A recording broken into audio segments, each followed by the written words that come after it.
Hello and welcome back to another episode of One Kick from Glory. It's International Week. We're almost free. We're going to do something a little bit special today. We're going to talk about our love for our clubs and what made us start supporting them. Before all of that, I'm joined, as always, by Craig on my left. Peace. I've got Matthew here with me, and we've got a very special guest today with us. This is my friend Markus. He's a Liverpool fan, representing in the building. Obviously, it's not every day Arsenal, Chelsea, but we wanted to have a nice discussion about our teams, about our love for them, and some stuff about fan culture. So we're going to jump into that straight away. So I'm going to start with you, Markus, as our guest for today. So what made you become a fan of the Mighty Reds of Liverpool? Yeah, so when I was younger, most of the people in my life were Liverpool fans. So, I feel like it's one of them things where, I didn't really have too much of a choice. So very quickly, you get into football, you realize you love the game, you enjoy the game. And then for me, I was kind of 7, 8 when that kind of cemented. And it was like, okay, this is my team. This is who I support. And yeah, Liverpool were the team. That's exciting, man. Exciting. I mean, I know for us growing up as Arsenal fans, it's interesting when you have that kind of familial influence and there are people around you. So, Craig, what was it that made you become a fan of Arsenal? When I was young, I watched the Arsenal Man United game. I think it was a 2-2 game at Highbury. And I think Ian Wright was playing, and he was the biggest person that I looked top two. So I said Ian Wright and Dennis Bergkamp as well. Because when he came to Arsenal, he transformed Arsenal. When he came, we were like a nearly team of winning something. And when he came, when he came, everything just changed after that. So I have to say them two. Definitely those two. And then later on, I'll say Thierry Henry as well. That's later on down the line. 100%. And for you, Matthew, what was it that started your love for Chelsea? Remember when we first moved to London, and my mum got us 2 books, and my brother got an Arsenal book with David Seaman on the cover, but I got a cover with the mighty, legendary Gianfranco Zola on the front. And well, I started reading up about him. Bear in mind, we didn't really much watch football at the time because we didn't have much connection like Sky TV or anything, so football was rare on TV. But I was reading up about this guy, how he talked about the club and where he'd come from and what he kind of did to Chelsea in kind of the late 90s when we were in a bit of a resurgence, especially in like Europe and stuff, and winning the old FA Cup now and then. And my favourite colour was also blue, so that kind of got something to do with it. And we used to, back when I was, I'm originally from Peterborough, we'd always go to my neighbours and watch some football. I remember one of the games we won was UEFA Super Cup game against Stuttgart. I remember winning that game kind of like 1-0, and I just love watching. There was, when looking back on it now, what I didn't know back then, there was just a kind of a glamour about it, a kind of European glamour about the way we were doing things, with a young manager in Ruud Gullit, and we had another foreign manager in Vialli as well, and some of the players that we had, like your Zolas, like your Flows, your LeBoeuf, your Desailly. We weren't knocking on the heels of, say, Arsenal, Man United, or even Liverpool back then, but we were doing our thing.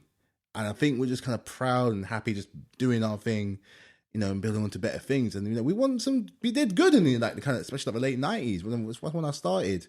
So, and eventually that passion just kind of built up to when eventually I was able to watch some games. So, yeah, Blue and Zola is where it started. No, absolutely. I think it's key when you have like the memories of a player in a game that draws you in. I think for me, it's hard to pinpoint when I became an Arsenal fan, because obviously in the house, my brother's an Arsenal fan, so like growing up, like I was surrounded by that.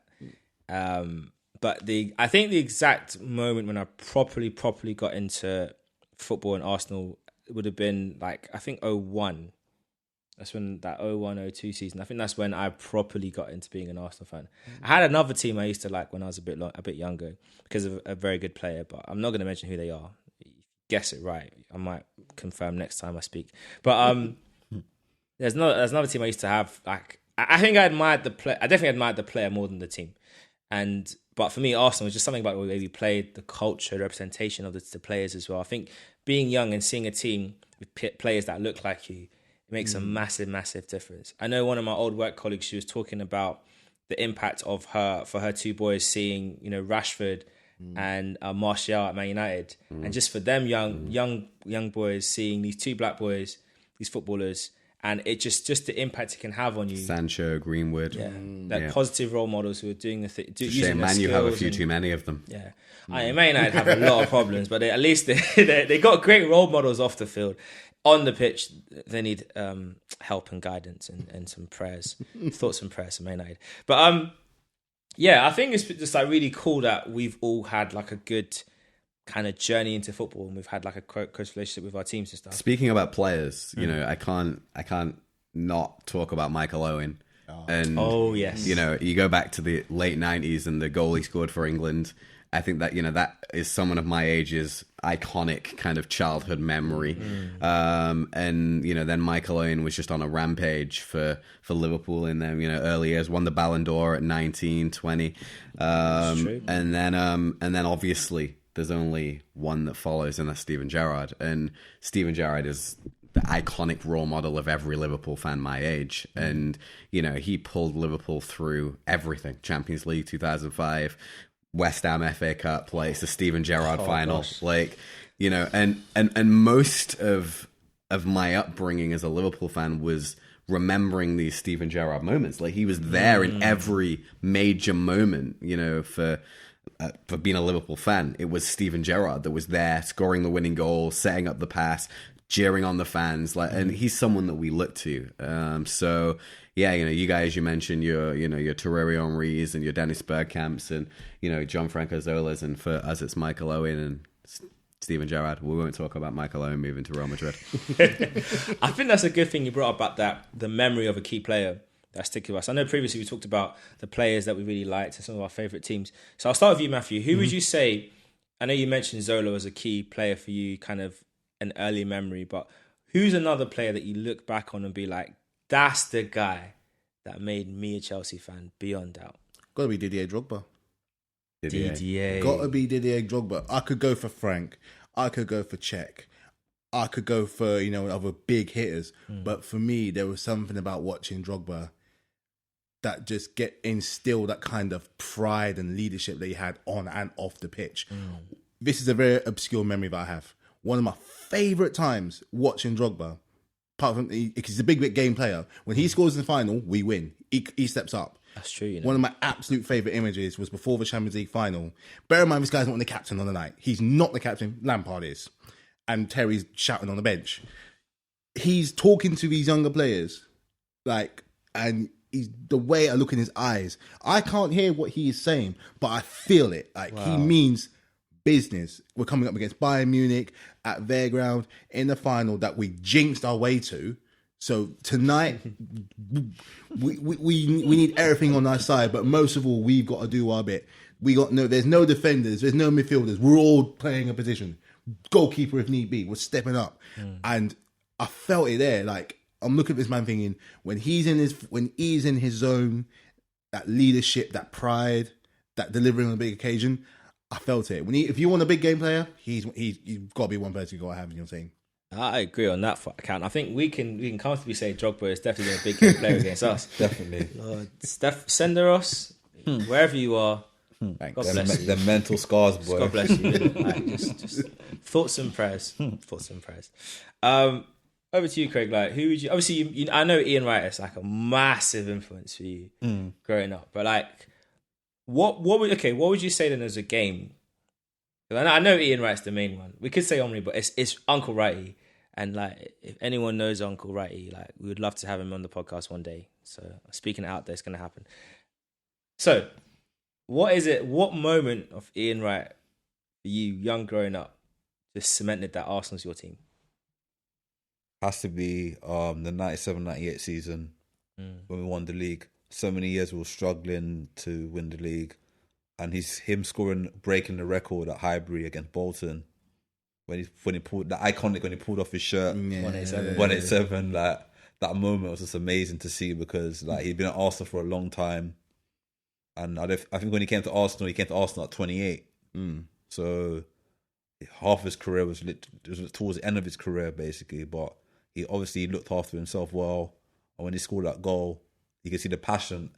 I saw the passion on the pitch, him doing it. I thought I was on a picture with him, celebrating with him. Because the way how he scored, and he was just celebrating all the, like, it meant so much because he broke the record, and the record stayed for a while, and then Thierry Henry eventually broke the record as well. But to be honest, Ian Wright, like, what he did, the thing that really making me a massive fan, because he started out late as a footballer.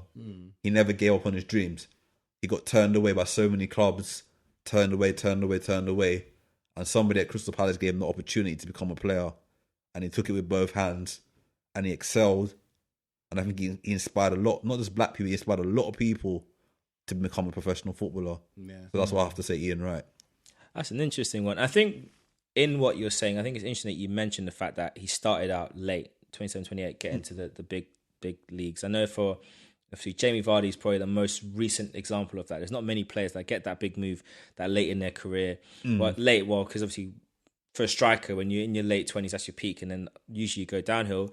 But Wrighty peaked late, Drogba peaked late. I think it's something interesting about players when they kind of reach a new level older in life. I say all of that because, of course, in and amongst us as fans, we've all had transfers amongst us. Some of us have bought older players from teams when we shouldn't. I know the Chelsea to Arsenal transfer running, we've always picked up your surplus to requirements. I won't call them trash, but surplus to requirements. And you've taken our key assets at times when they've been very useful for you. But what was really interesting, of course, is that the transfer of Torres to Chelsea. Oh, we're going to talk about it. We are, but not really. So, like, I find it really interesting whenever players make those moves, right? Like, as a fan looking at it, it hurts. Robin van Persie's open letter to the fans still stings to this day, because I'm just like, well, who is it really for? Because we can't do anything with this information. You've not done it to help us. And for many years, you were proved right. So for you, Marcus, like, looking at that saga and just in general, like, how do you deal with players leaving, especially players that leave to go to a rival and players that you held in such a high esteem? Well, at the time, I dealt with it by crying. Fernando Torres, I've had a lot of time to reflect on that process, because at the time I was hurt. And, not only that, though, it was the small little things that went along with that. Like, we lost Raul Morales to Chelsea on deadline day. Yeah, you did. And, that was like, it can't hurt me because it's only Raul Morales. But, like, he was starting to be good for us. And you're just thinking, we need a couple more pieces here, and we're going to where we need to go. We're going back to that kind of promised land of right back to the top. And Torres was the star, icing on the cake. You remember the goals he scored against Blackburn, where he span round and top corner and tearing Madrid to pieces 4-1 at Anfield. And you're thinking, this guy is different level. And yet he'd gone and won the Euros and the World Cup with Spain. And you couldn't help but think, where Liverpool are at this current stage, it's not good enough for him. He wants to win the Champions League. He wants to win the league. He wants to win trophies. And we idolize him, but he clearly wants more. And he's not a young boy born in Liverpool. We had the flirtation of the Steven Gerrard saga to Chelsea. And if Steven Gerrard had gone to Chelsea, that would have absolutely shattered me. If Trent Alexander-Arnold leaves Liverpool to go somewhere else, would absolutely shatter me. I can't expect a young boy from Atletico to care about Liverpool when we're not producing and offering him what he needed at the time. And that was hard. But, as we joked before the podcast, the reality is Torres went on and won the Champions League. He went on and won the league. So therefore, he arguably made the right decision. And for Liverpool, we got 50 million and we signed Suarez.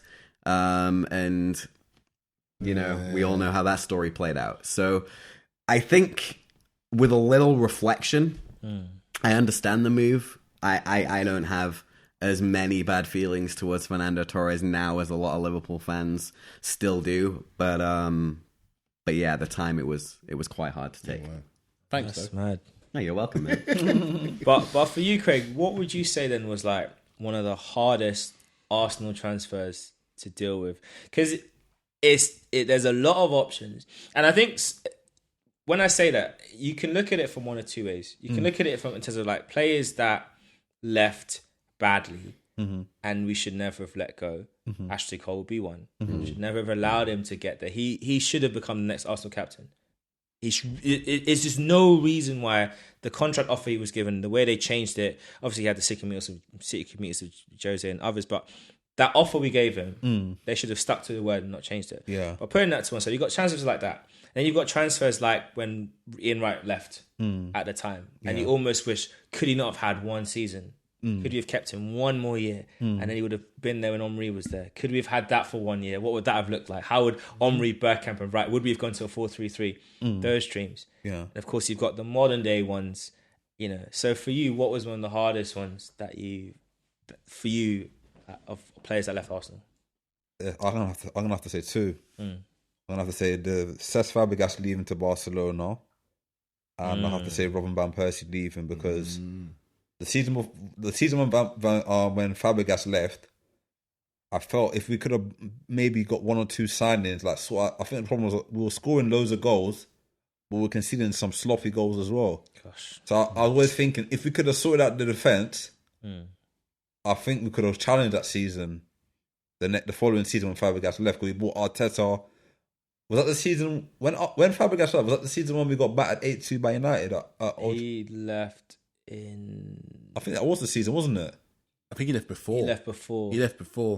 So was that the season when Fabregas left? That season we bought Arteta. So Fabregas left, and then we bought Arteta, Mertesacker, Park Chu-young, Yossi Benayoun on loan. I think that was the season. Santos. Yeah, that was the season when we got battered 8-2 by United. Yeah. That was that season. But he left in the summer. Yeah, and then that same season we lost Nasri as well.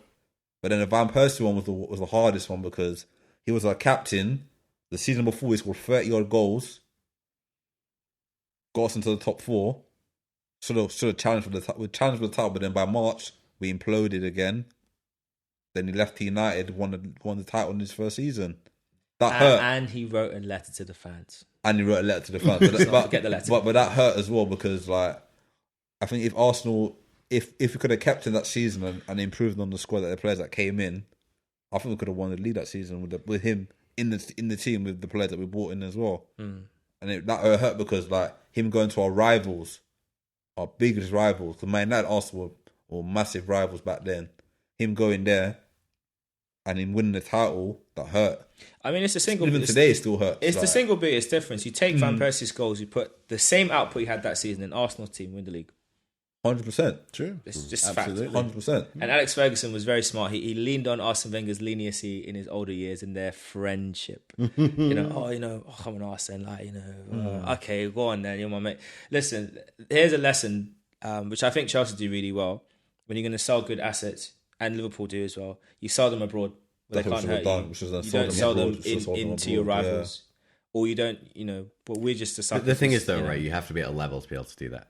Right, true. So you look, we even as we was going up, and we're genuinely back to the top, but we had to sell Sterling to Man City. Yeah, I don't think we would have wanted to do that. I think we'd have preferred to see Sterling go somewhere where he wasn't going to be able to harm us. Granted, the guy doesn't seem to want to play when he comes to Anfield, but as you go up and up, you give yourself less teams that can take your players, but.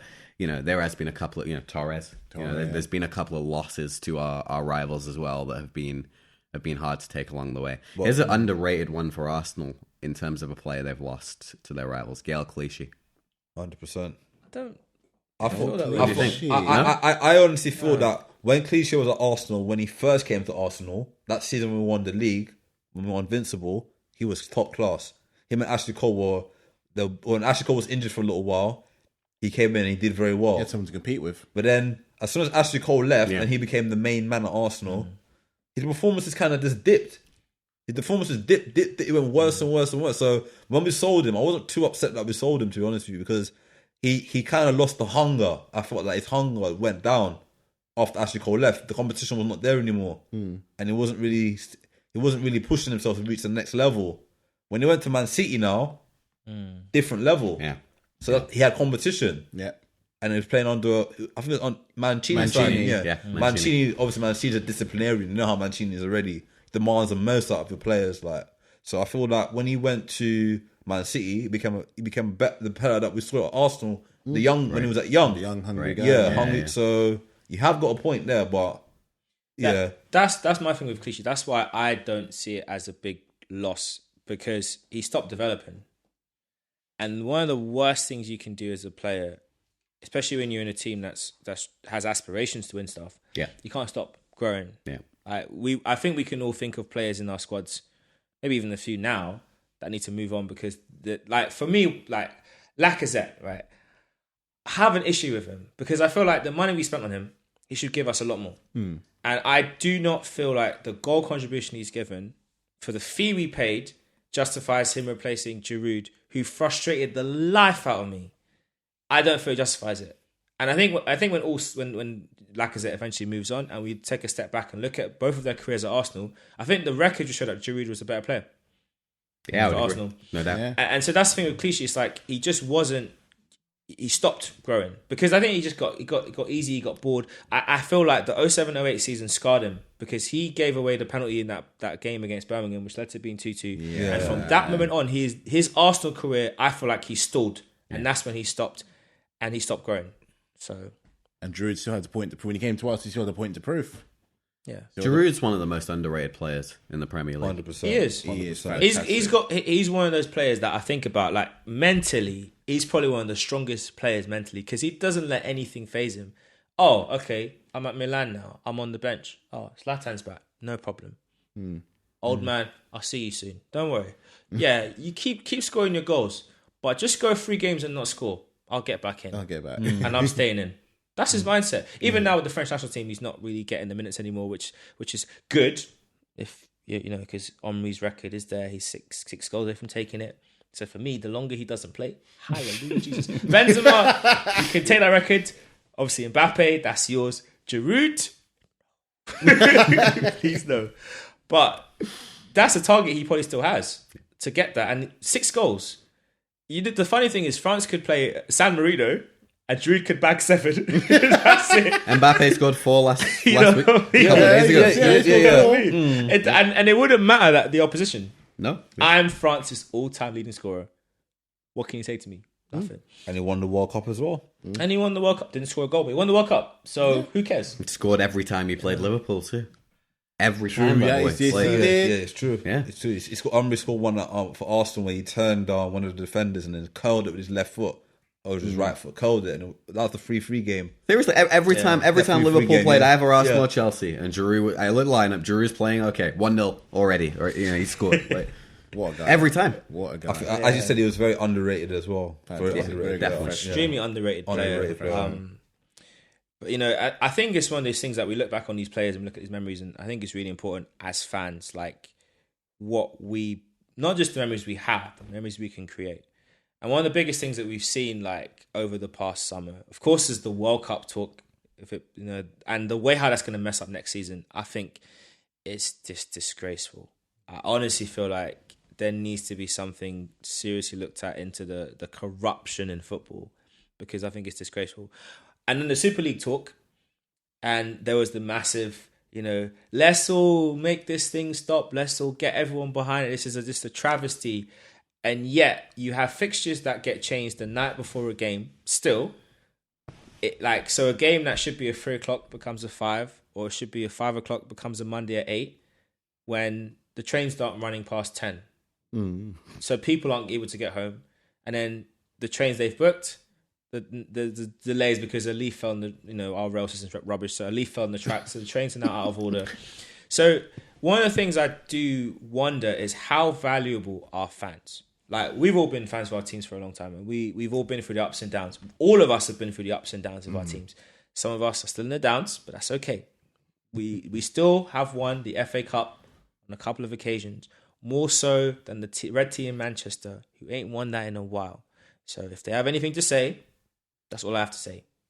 We may not have won the league in a while, but at least we won a trophy. It's been a few years now. Might want to sort that out. But how valuable do you think fans are just in general, like in the whole footballing sphere. And I'll start with you, Matthew, and I'll move across to you, Marcus. Like, how valuable do you feel like your voice is as a fan, and what impact does it have now in football? Tell you one thing though, put it that way, I haven't bought a football shirt for a good few years now, which I think is one start of the problem. So back when we were growing up, I want to say about 10 years ago. This is the last football shirt I bought, and this is an old shirt. This is when we 2018 shirt, so it's almost 4 years old. I used to be able to get my football shirts for £35-40. Okay, this was a bit closer to 60. Gee. I look now. They're punching 100, sometimes a little bit more. That's before you even get a number on your back. And then I haven't been to a Chelsea game in years. There's the tickets. You know, especially if you're in a bit of a struggle, if a month is difficult, you're going from paycheck to paycheck. And goes, might go for a cheeky match. Have a look. Never mind. Never mind. I find myself going to lower leagues now more because at least I get my football fix and it's nice and cheap. I'm still getting that kind of atmosphere that I might miss out on a bigger football game. So that on the money front, when it comes to pricing, and that's before you go there and get something to eat. When you're going to get something to eat as well. Oh yeah, that's true. You know. So when you go, imagine going watching you'll go watch your team, right? Your train ticket there. Your train ticket there, train ticket back. You get piped 6-0, and you're hungry, and it's the first half, and you still got to spend money. So in all that time, not only have I been humiliated, £200 gone in my pocket already, and we didn't even get a point. So you look at the money front of things. They're trying to make more money for themselves. What about us? What about the people who have been here from the times? When back when the Highbury days, before the Emirates, before Roman, before like Salah, Mane, and Firmino. The ones that've been here from the not saying the struggle, but the times when it was just that little bit different. Like, what about us? This sort of thing. That's where the kind of Super League comes in. It was good that we got it, they stopped it, but where was our fault in the first place? Why not ask us what we think? Well, even if we say no, thanks for giving us the time to respond. But is football turning now into more of an Americanized culture where it's, there's no real threat, there's no real proper rivalry, there's none of that kind of sense of community? 'Cause that's what football stadiums are, a sense of community to their areas, and it reflects, and that's not how my American do things, but how we do things. That's the Premier League. That's league football or non-league football. It's about the people that came and brought it up. It's the reason why I say they're stealing from the poor. If from one way of looking at it, I don't consider myself poor because I don't consider you guys poor. So on that front, you might say no, but at the same time, look at when people watch. When people watch match reviews, where are you more likely to go? Are you more likely to go to the establishment, or are you go to the fan channels? Regardless of the results. Blues Fans TV, CFC Fan TV, West Ham have got one, Newcastle have got one, Leeds have got one, QPR have got one, Chelsea have got one. So they might not want to listen to us, but we're going to start talking anyway. That's two ways of looking at it. And I like the fact that you brought up, the fan TV, because obviously there's a lot of backlash against AFTV at Arsenal, which doesn't make any sense to me. The blueprint in AFTV, the absolute blueprint. And think of the amount of people that watch AFTV but don't even support the team. You watch it for the people, the characters, the fans, the ones who've been there from the Highbury days, before Wenger, George Graham. But they don't want to know about that. Now, as far as they're concerned, Arsenal started in, never mind 1996, they started in 2007. I'm like, hey? I mean, I'm not a fan of the club, but you got to start giving some respect. And the only way to know that is to talk to the fans. That's why I say you do it. And that's one of the things that, like, I feel like these fan channels have created a space for fans to kind of share their opinion and voice things. Sometimes it can be a bit extreme and maybe it's not constructive, but it is a space where they can get their opinions across. I guess for you, Marcus, like, looking at the way how things are as a Liverpool fan, because I don't know how the communication is between your board and the fans in terms of, like, just knowing stuff, but do you feel like, because, okay, Liverpool, the team, you're not just the team. You're intrinsically linked to the city. You're part of the cultural heritage. It's more than just being like a fan. It's like it's everything. Even some small thing. Well, it's not a small thing. It's a major thing. The boycotting of the crap newspaper that starts with an S and ends with an N and has a consonant in the middle of vowel. Anyway, you know the one I'm talking about. That rubbish newspaper, right? the way how it just got banned outright, and they couldn't even come to ask questions at press conferences. They wouldn't even be answered if they even turned up and asked the question. It was just kind of like, we don't talk to you. Shows that it's more than just a club. This is a culture. It's the whole city. For you, how do you view things as a Liverpool fan and just all of that coming together? Yeah. So the reality is that football's a business now, and when football became a business above a sport, that was when the fans became secondary in the process. And you want to ask, do Liverpool care about their fans? You answer the question by saying, well, no, because they still went into the Super League without asking us. They still decided they was going to try to take away our football club from us and put us in some European Super League. Why? Because of money. That's it. Like, more money for the big people at the top who make the decisions and who benefit from it. Let's commercialize football so that Liverpool can play against Real Madrid in Malaysia one week and against Chelsea in America the next week and against Barcelona in Singapore the week after. And let's forget that there's 60,000 Scousers that have dedicated their entire life, their savings, their world, their family to going to watch them games in the stadium every week. Let's forget about that. So the bottom line is the Super League wasn't ended because of the fans' boycott. They said it was, but the Super League was ended because two big groups of rich, corrupt people was arguing over who was going to have the pot. That's the reality of that. And UEFA and the Premier League didn't like the idea of a new Super League because it would take the money away from them and it would take the teams away from them. So let's not pretend for a minute that the fans was the priority in all of that. So in that regard, I think the answer is that the decision makers don't. But then the nuanced kind of reality that we have to consider at Liverpool specifically is that you know, we had Hicks and Gillette, who were two American owners that didn't care about the club at all, didn't put footballing people in charge, made a mess of the club, completely destroyed our club, and then we got two more new American owners, and our new American owners have, to some extent, you've got to give them some credit. They've put football people in charge, like Michael Edwards and hiring Jurgen Klopp and building a team where they allow them people to make the decisions, the footballing decisions, because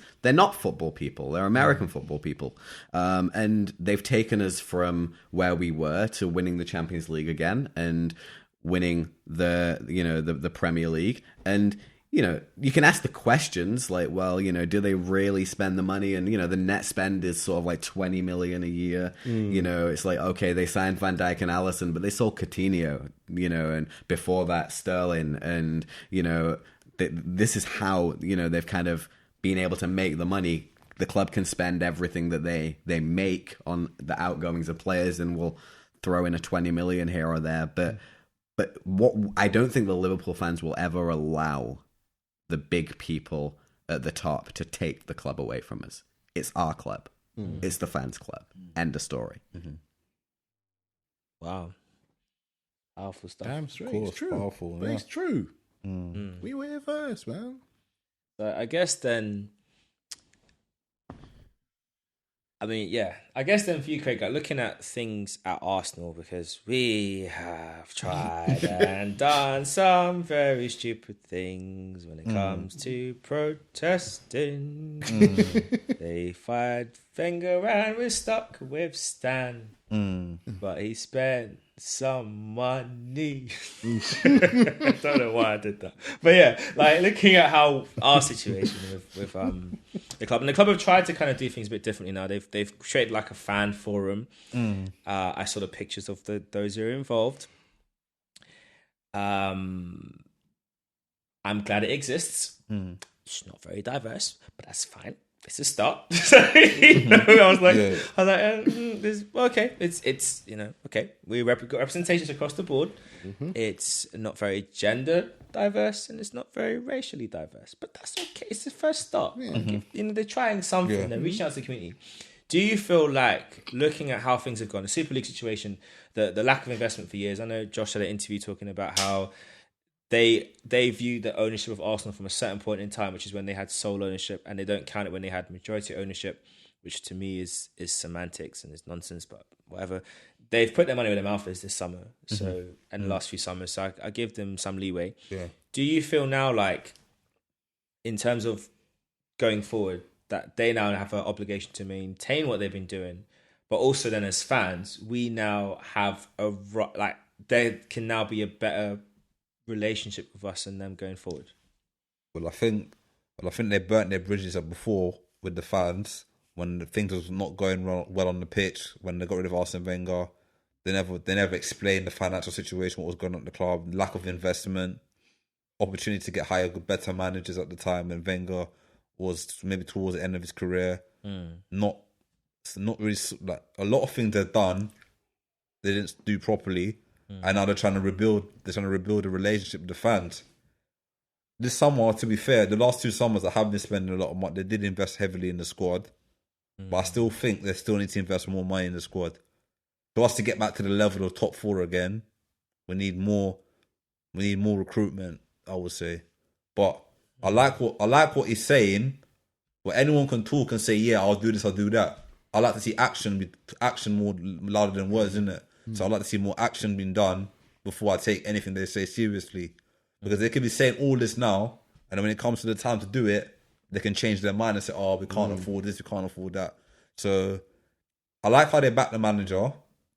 They brought in the way they're buying players now. They're not buying these expensive players. They're buying players on future developments. They can sell them on for a massive profit in the future if we have to sell them.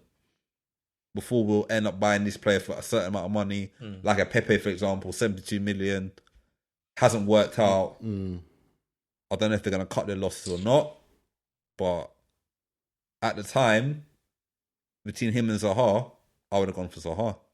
At the time, Definitely, because Zaha was a proven player in the Premier League, and he can win games on his own.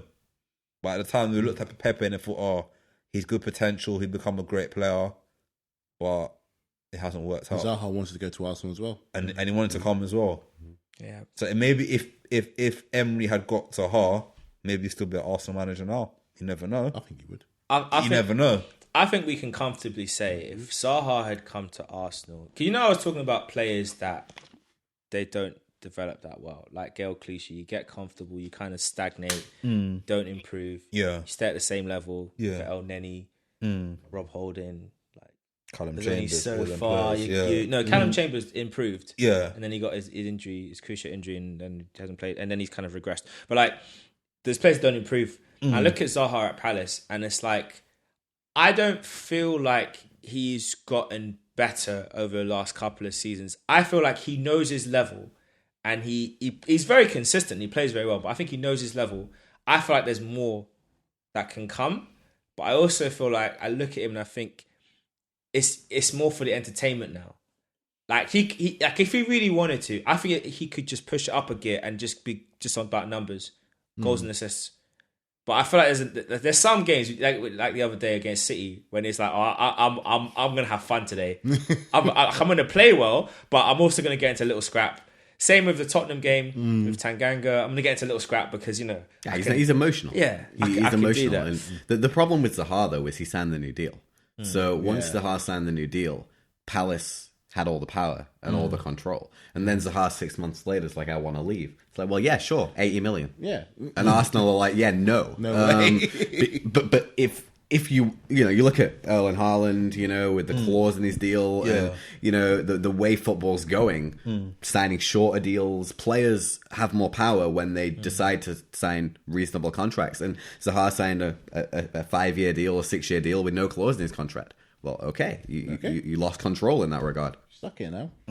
Yeah, he made a really bad call there. I don't understand why him or Kane or players like that, you're in a situation where your clubs are not going to fulfill your ambitions. Your clubs are not going to win any trophies. So help me God. They have no chance of winning the trophy ever. Build brand new shiny stadium. No hope. Says the Arsenal fan. No hope of winning a trophy. None. But it's speaking facts though. Like you sign these big contracts, and if you're gonna win big trophies, Look how many managers Tottenham have had over the years, and they still haven't won anything. The last manager to win a trophy for them was 2008. The last one to win a trophy. Yeah, League Cup. League Cup. Against us, funny enough. And you see, like, and Harry Kane's been at Tottenham for how many years now? He's been there long enough. The thing with Tottenham is they missed the boat, right? So they had Pochettino, a world-class manager. Yeah. Everything that was about as good as it was going to get for Tottenham. They got to the Champions League final and unfortunately met Liverpool, who had been there the year before and was they just were that hungry. bit more They were experienced. hungry. Just a little addendum. Fortunately, at Liverpool. Continue. Well, fortunately for me too, but then also they had 2 seasons where they finished second and third, and in the year they got more points than anybody else, but you don't win a title based on a year, calendar year. Yeah. And Leicester had that season that they had, and I think from Tottenham's perspective, and Kane had his chance to win a title with Tottenham in that particular period, and it just didn't happen. So from there, if Kane's going to want to win a title, he's going to have to go to Man City. But then I warn you that you look at when Coutinho left Liverpool to go to Barcelona. Jurgen Klopp told him, "You can go to Barcelona, and you'll be another player, or you can stay here and they'll build a trophy. Yeah, Or they'll build a statue Be the for man, you. be the man. You'll be the guy here." So the big question is, what do you want from your career? Alan Shearer stayed at Newcastle, didn't win much, but was a legend at Newcastle. Steven Gerrard would have won more at Chelsea than Liverpool, but is a legend at Liverpool. What do you want? What's your aim? As a player, you want to win trophies. As simple as that. Because people obviously you want to be a cult hero as well, but at the end of the day, it's all about winning trophies. When you end your career and people ask you questions like, "What do you win in your career?" You can say, "I won this, I won that," but it's a way how you do it to win the trophy. You don't. I don't even think it's about when people ask you. I think it's about when your children ask you. Because I remember there was a story about Arsenal were going through a rotten period of a run of really bad games. And one of Koscielny's kids, allegedly, because we don't have proof, but allegedly, was like, Daddy, why are we rubbish? Why do you keep losing every week? And apparently Koscielny broke down crying in front of his kid because his kid was getting bullied in school. So I feel like the bigger question is going to come from... But I feel like the bigger question is going to come from like within your own home. Your children are growing up. Yeah. Obviously, like I know they're in posh private schools, but these kids they're teasing and bullying. They pick up everywhere. Yeah. I'll be like, "Oh, your dad's, hey, it's Kane, yeah. Hey, so your dad ain't won nothing again, yeah? Oh yeah, my uncle, my uncle's over at Chelsea. He should have come join us. No, oh yeah. Well, you know tomorrow, yeah. Jack Grealish is her cousin's best friend's dad, yeah. So basically, like I don't know, like he should have moved joined in at Man City. So all Harry Kane's gonna, and if he stayed at Tottenham, always gonna show for his career that he won a couple of golden boots. That's individual. It's about winning medals, trophies. Unless he wants to go for the goals. All-time Premier League. All-time scorer. I honestly feel he will break it. I think he'll break Shearer's record. He will. He can. Injury-free, he'll break Shearer's record. But at the end of the day, as I said before, it's about winning trophies. You go into professional sport, you go there to win, be successful. Any sport. You got like Formula 1, Hamilton, he wants to win a trophy. Everyone wants to win trophies. LeBron James, NBA, he wants to break Kobe's record. So yeah. But what I would say is I think there's got to be a balance because there are not enough trophies every single player that exists. So there's going to be some players throughout their career who will never win anything. Just by statistics. But then the balance at the top is and we've had this discussion off podcast. What is important? Axel Witsel went to China and made 500 grand a week for two years and brought that home and now is playing back at Borussia Dortmund. I don't think he's going to care about anything he won or didn't win in China. But his bank account's going to look quite nice at the end of the 2 years. For life. So again, I think each individual in their game has to make a decision. And for example, you look at Steven Gerrard. Yeah. Win a Premier League with Chelsea, or win an FA Cup where you score the two late goals with the local home team to bring them back. What do you want? I would say that winning the FA Cup with Liverpool because that's his club, that's his team. They got him from young. I read his book. They got him from young, and he's a Liverpool guy through and through. It'd have been very weird for him seeing him in the Chelsea shirt if he went to Chelsea. It would have been strange. It'd been very weird. It'd been very. It's like when Lampard went to Man City. It looked very weird him being in a Man City shirt because he'd been a Chelsea guy through and through, and then going to it looked very strange to me. I'll Yeah. say this: it would have been very weird, but it would have helped settle the debate as to who's better, because that whole conversation is kicked up again. It's still going. And still actually, going. what I do love is that Steven Gerrard made some not too subtle digs in the press talking about, you know, managers expecting to have a good playing career and just marching to a top job. I don't know who he was firing shots at, because like anyone could catch stray bullets. Arteta could catch a few strays. Thierry Henry could catch a few strays from that one. Vieira. Gary Neville could catch a few strays. No, Vieira did his coaching with he did youth coaching. Or Ole. He was in Man City for a little while. Yeah, Yeah, so he then kind went to America. But Ole Yeah. did some But coaching so elsewhere. did Arteta. Yeah. So Well, but his first proper job was Arsenal, so I feel like because he did coaching, but not proper coaching. So. He didn't manage a team. I don't know what you're talking about. He managed Man City every time they played Arsenal, according to Guardiola. He didn't manage a team. But yeah, God. I think one of the last things I'll talk about or I'll discuss like now as part of this part of the discussion, because of course, like we've all seen a lot of like our teams go through a lot of ups and downs, a lot of kind of different periods of time, development, changes and stuff. One of the big things we've always got to look to is like our expectations and how things are going. And of course, for us, this season started off, we had two of the worst fixtures you could have gotten before the fixture list got written down to pick, of Man City and Chelsea as your opening fixtures. Two of the worst. And we would have believed we would have come out of those 3 games with at least 3 points, because that's kind of what you would have believed. Came out with 0. Because anyway, let's not. I could talk about how I feel about the preparation and the tactics and the players. But anyway, we're on a better run now, and we'll see what happens at the weekend.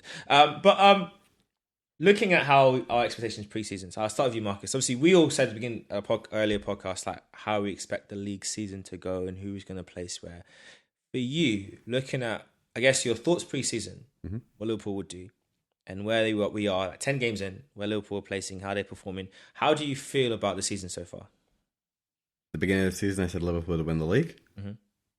Man City second, Chelsea third, and then I think United fourth, just about.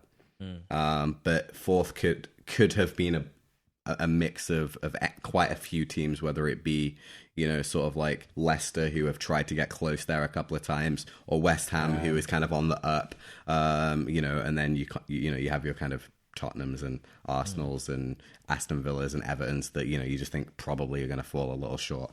But that was my predictions at the beginning of the season. Liverpool's start of the season's been great. You know, I think what has to be said that a lot of people have not, or I have not heard a lot of people really give credit for or to, is that last season when Liverpool went on the run of 6 games at home, losing streak, most people started to look and be like, I think it's over for Jurgen Klopp here at Liverpool. I think he's kind of had his time. He needs to move on. They talked about Dortmund and the same thing that happened there, and then he stepped down. And Jurgen Klopp took that Liverpool team on a 10-game win streak, not because he got Van Dijk back, not because he got Gomez back, not because he got Henderson back, not because he got Fabinho back. With the same players that lost the 6 games at home, we went to Old Trafford and won with a centre-back pairing of Reece Williams and Nate Phillips. Mud. I remember that. Yeah, What? that's true. Crazy. And we finished third. Yeah. After winning 10 games in a row. You were out top 4, like almost 30. We were 7th. Yeah, you were 7th. Everybody was saying Liverpool are done in the Champions League. They're not getting back into the Champions League. And that doesn't happen in football these days. Usually when it's over for a manager, he's gone. That's true. But Jurgen Klopp brought that team back, and we went unbeaten for 25 games up until West Ham. Wow. Yeah. That reminds me of when Tyson Fury got knocked down by Wilder and everyone thought it was over, and then Fury came up, I was woken up.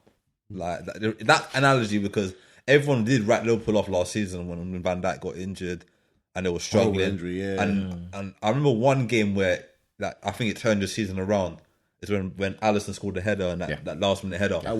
That's what turned your season around. Yeah. After that game, Liverpool started winning. That was your trophy right there. When you scored that header, big moment. Yeah. And you just woke up the beast. It woke up and reminded people that we're still here. We're still here. So. So reflecting on this season, you have to say that what I liked about the beginning of the season was how we kind of went under the radar. So everybody was talking about Chelsea. They'd signed Lukaku. Everybody was talking about City. They signed Grealish. Big signings. And nobody was talking about Liverpool. Oh, poor old Liverpool only signed Konate. Didn't get Mbappe like, everybody had maybe touted or talked. And everybody kind of thought, okay, well, Liverpool are probably going to finish third, apart from you, Clive. And myself. But yeah, so we've kind of gone in understated. And, then when we've played in the big games, we came to you guys and, you got a red card, and really we should have won that game in terms of the way we played. You got to give credit to Chelsea for their defensive masterclass in that game. They defended like monsters. Like a bunch of monsters. The 10 men that were there, they was on it. And solid. But the reality is we're 10 men, and the way that game shaped out, we really should have gone on and won that game. But you look and you think, okay. Oh, yeah, I was terrified. It is what it is. And then we drew 2-2 with Manchester City as well. And again, a game that was interesting because Man City was dominant in the first half. But then Mo Salah was magic, right? And we went 2-1 up. And you're thinking, now we've thrown away a lead twice. And I remember Klopp saying after the game, it'd be a bit cheeky to say we should have won, with how dominant Man City was in the first half. But, I'll tell you what was specifically a problem for me. And most people won't look at it like this, but I said this after the Man United game. We played United, and it was obviously wonderful. We're 5-0 up after 47 minutes. And... Man United fans are leaving the stadium. You've got that nice little picture of 60 minutes, and it zooms out on the full stadium, and there's a bunch of United fans outside, and you're like, "Oh, we're not going to have this again. This is great." We'll get back to London. But there was such a key moment for me that Andy Robertson, after Salah scored, went over to the bunch of players, and he went like this, and he said, "Come on, let's dominate. Let's not take our foot off the gas." And what did Liverpool do? Take the foot off the gas. They had 80% possession. They spent 35 minutes passing the ball around like a training game. They're playing Man United, embarrassing them in their home ground, and we got complacent. We could have won that game 10-11-0. Definitely, 100%. If we took them to the sword, we could have won that game 11-0. Wow. And what did we do? What did we do? We didn't. We took our foot off the gas, and we got complacent. And what happened after that? Liverpool went to Brighton. Yeah. Or Brighton came to Liverpool. Liverpool were 2-0 up. We scored a third goal that got disallowed. Liverpool were comfortable. Liverpool got complacent. How did the game end? 2-2. Sure. Liverpool went to West Ham. What happened? Lost 3-2. 3-2. Got complacent. So for me, now we're at an interesting point going into this Arsenal game at the weekend, because I think that Liverpool really need to come back all guns blazing and say, this has not been acceptable. We need to step on it, and we need not to, we need to really have a convincing result against you guys at the weekend. So it's an interesting time. I'm happy with where we are from an expectation perspective. We're 4 points off you guys at the top. It's all close enough, and happy enough. But you see this Arsenal team you played on Saturday. We're not the same Arsenal team that you can defeat. You're gonna batter us like before. We've got resilience in us now. So if you guys be complacent against us, it might cost you the game.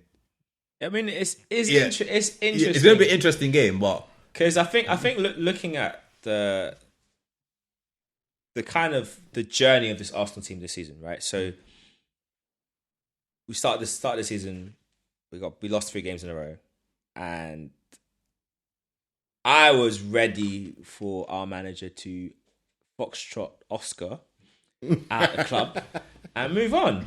But he did not, and maybe there is some conventional wisdom with the board and the thinking and the thought process, and maybe the plan was for them to invest how they did invest. But one of my things I don't like, and what I did like a few seasons ago when the window closed before the season started, is that it forced you to do your business early, and it helped with integration with the players and getting used to tactics and systems. We didn't do that. We waited, and maybe some of it was negotiating prices. Other things was the early guard situation and just I think it was wearing Madrid down because we didn't know whether they wanted to keep him, did Ancelotti like him or not, and eventually he came. But we took too long to get our deals done.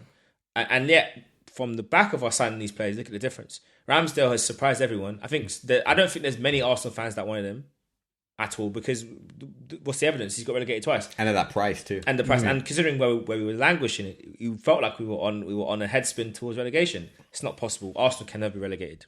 It's impossible. There's a reason why, but we won't get into that. But we can't get relegated. We're the Queen's Club.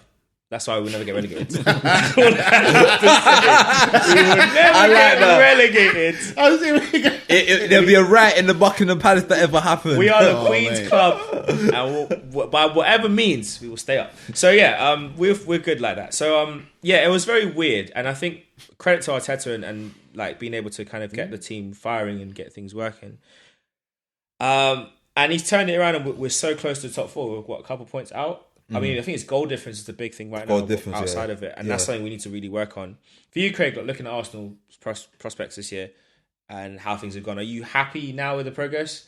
Or are you still on the fence about things? No, I'm happy with the progress. I think that the young players have come in and done the signings have done very well. I know Odegaard is not playing as much as he wants to because the form of Smith Rowe and Lacazette coming in, his form has been good as well. But I feel that in the second half of the season, we're going to see the real Odegaard. We're going to need him for the second half of the season because African Cup of Nations coming in January, so we're going to lose a lot of players like Aubameyang's going to go, Partey's going to go. So all these, so all these reserve players, so all these reserve team players, we're going to need them to step up in the second half of the season. So even though they're not getting a lot of minutes now, but second half they are going to get minutes. And so, like Maitland-Niles, he had a blinding game against Watford. He's going to get more minutes in the second half of the season if he stays. And you got players like I think the biggest signing for us this summer has to be the goalkeeper. And Ramsdale, yeah. Because to be honest with you, Leno, I think he's more commanding than Leno. He shouts more in the box than Leno. He's more commanding in his area, and have a vocal at the back. And Ben White has fitted in very well against Gabriel. Second season, he looks like the real deal. And the right back is looking good as well, Tomiyasu. Yeah. And I think the one that surprised me the most is the left back. Tavares, Tierney's been injured, and in the past we were rushing back from injury to play him. Tavares has come in and looked solid. Slot in right in. And the way how he plays as well, he's very energetic and he's unpredictable. We don't know what he's going to do with the ball. He gets the ball, he'll dribble past a couple of players and he'll get into the box. Compared to Tierney, he'll go up the line and then he'll cross it. So he's got a bit of unpredictability about him. So he's done well. Lukonga's done well as well. Obviously, he's going to become a better player, learning next to Partey, learning the game more. So the young players are going to become better players. So this season, if we get top four, I'll be very happy. If not, I would say because this season we've got no European football. So I don't think there's any excuse for us not to go for top four this season. Maybe in January we buy 1 or 2 or 3 players just to boost the squad and maybe sell a few players as well who are out of contract, maybe we could definitely try and aim for top four. Well, if not, then we go again next season. Well, I'm going to say this, and I think I said it last time around, but I stand by it. Arsenal have no excuses not to make Europe proper this season.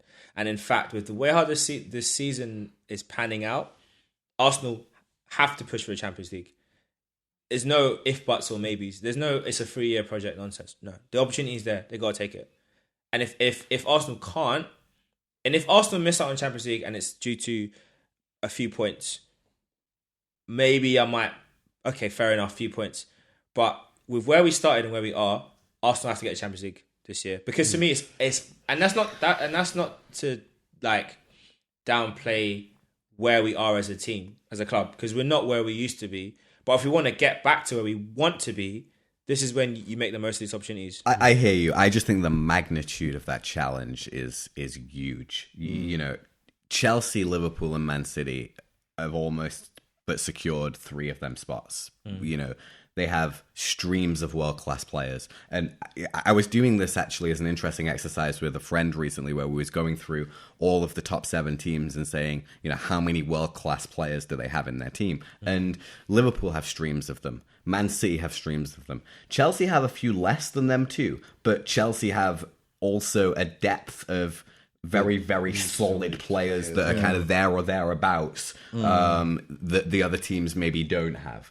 And then, United are really the next best team in that regard, but they have a PE teacher who's managing them. So and until they solve that problem, but you look at United and you think about the De Gea, Varane, Pogba, Ronaldo, Cavani, Sancho. That's Fernandes. That's 7 players that, I don't think there's even much argument over whether are world class or not. Cavani. Yeah. So in that regard, like, you have to look and think, if Man U hired a decent manager, that team should really be the next nailed-on team. So I think this is the big challenge. And then you go to Tottenham, and there's Kane, there's Son. There's Hugo. Tanganga.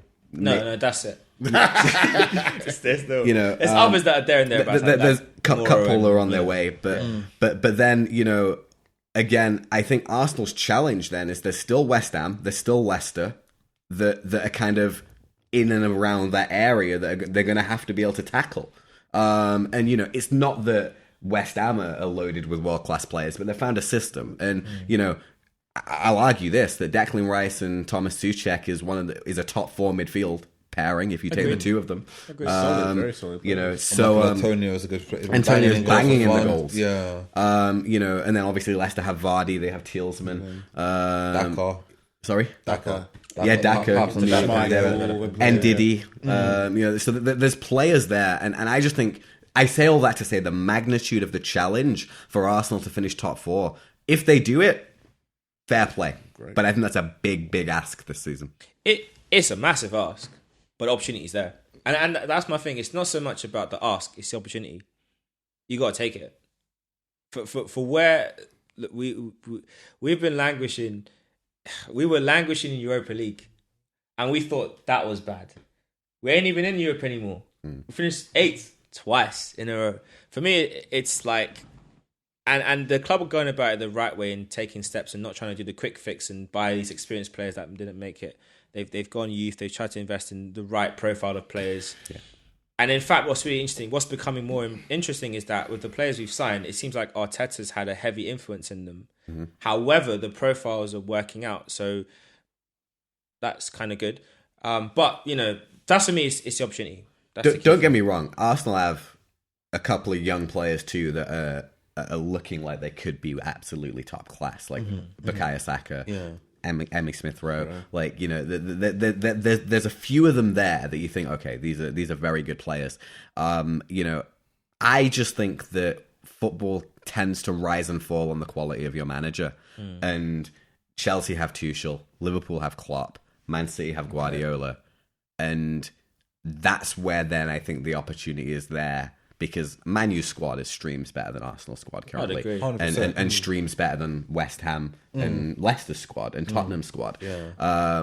But Tottenham, they went for a world-class manager in Conte, so it'll be interesting to see how that plays out. But I think Arteta, the question mark is still there because he's young, developing, and it is a different way to go. And Arsenal seem like, if they were going to sack him, they'd have done it by now. So they're backing him in this project, and that's fine. But has he got what it takes to get there? That's the big question. Well, only time will tell. Only time will tell. But as Clive said, we've got a fantastic opportunity to get top 4 this season because we know European football. Yeah. All the other teams you're talking about have got European football. Yeah. Tottenham, Leicester, West Ham, Man United. And the second half of the season, when they have loads of games in the second half of the season, and FA Cup as well, so it's going to catch up with them. Squad fatigue. While with us lot, we can rotate our squad. We've got a lot of petite players are not playing at the moment. As I said, we'll get more game time in the second half of the season. So absolutely, so that's where it comes into the sea. You know what I mean. And we'll head over to you, Matthew, to kind of round things up. So for you, for Chelsea, sitting pretty top of the league, keeping it warm for a team in red or light blue. or dark red if they can come back. But how are you feeling about things, and what's your kind of feeling now looking to the next 10 games? I'm happy where we are. I would expect us to be, the position that we're in. The players that we've had come in, like I know Lukaku's kind of trailed off a little bit, fingers kind of hanging on some kind of injury because he hasn't featured in this international break. But he came in firing against against Villa, and there's a couple of games in the Champions League. More will come from him. He'll come good. He's gonna come back fighting. That's the kind of guy he is. And taking on another academy prospect, it was kind of a big thing letting go of Abraham and Zuma, but Chalobah stepped in. When he steps in, he scores, and he seems really grateful for the position. I think he's going to be a worker. He's recently signed a contract, so I think he's going to be a good worker for the club. He's going to have to really work for that spot in the team. What else? We've still got other players coming through. Pulisic's got to come back. Who else got to come back? Niguez needs to find his way. He needs to find his spot. Or he could get sent back. We could send him back in his obligation. We didn't buy him. That is true. I'm happy with what we're doing with the squad. We're mixing up. We're playing like some different players. Mount got a hat trick. Reece James nearly got a hat trick. We've got no striker at the moment, but we're still finding scoring goals. I haven't. But naturally, nothing's ever perfect. I always have to have a couple of concerns.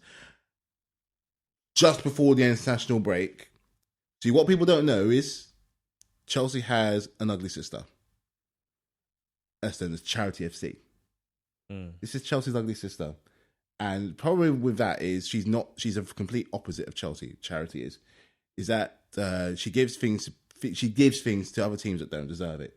The odd win, the odd goal, the odd decision. It reared its ugly head against Burnley, and Burnley seem to have sometimes, particularly at the bridge, have our number sometimes. We seem to sometimes not get the memo that we're meant to win. Chelsea get that, Charity don't. Like Charity FC don't get that. And yeah, Vidra sneaked in a goal that Burnley didn't frankly deserve, to be honest. But it happens. My only worry is, and sometimes Charity FC sticks around for too long. And this was the gap. The games we had were bank on 3-pointers. Nothing, only 3 points was doing. We stumbled on one. We've got tougher games coming up. We got Leicester on Saturday. And we've got to play Juventus in the Champions League, and we do have to play that enigma as Manchester United.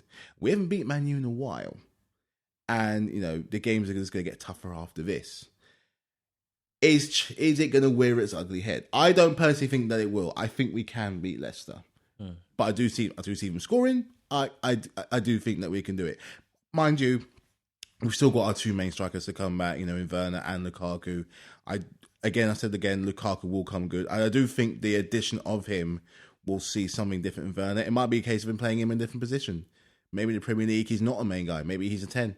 Maybe he can play on the side. I mean, he's got the pace to kind of drag people away. And it's almost like we're not scared of him, but it's the other players you've got to worry about. So I think when they come back, and they start scoring as well, taking some more of their chances, I think we can go on a really good run. My only concern is around Christmas. Christmas, we tend to fall off. I've seen the fixtures; they're winnable, but it's just kind of keeping that focus. Get the Champions League group games out of the way, get them done, and really put that focus on the league because there are no breaks now until March, international breaks anyway. But I'm happy. I'm really happy overall. It would have been nice to win against Liverpool. It would have been nice to beat City. We should have beat Burnley, but we can't have it your own way. So, but overall, I'm happy. I'm really happy. Am I right in thinking that Charity FC was the one that signed Lampard? Like hired Lampard. And on that note, that's another fun for another day. We're going to definitely touch on managers at some point because I think it's going to be interesting to see the decisions we've made and who's been hired and who hasn't been hired and what they would do, especially Gerrard and Aston Villa and how that could all plan out. But for now, thanks Markus for joining us. Thanks everyone for listening. If you're watching it on YouTube, please subscribe, comment, share, and if you're watching it on iTunes or listening on Spotify, please do like it, rate it, and let us know how you feel about your team this season. Until next time, peace. Peace. Peace.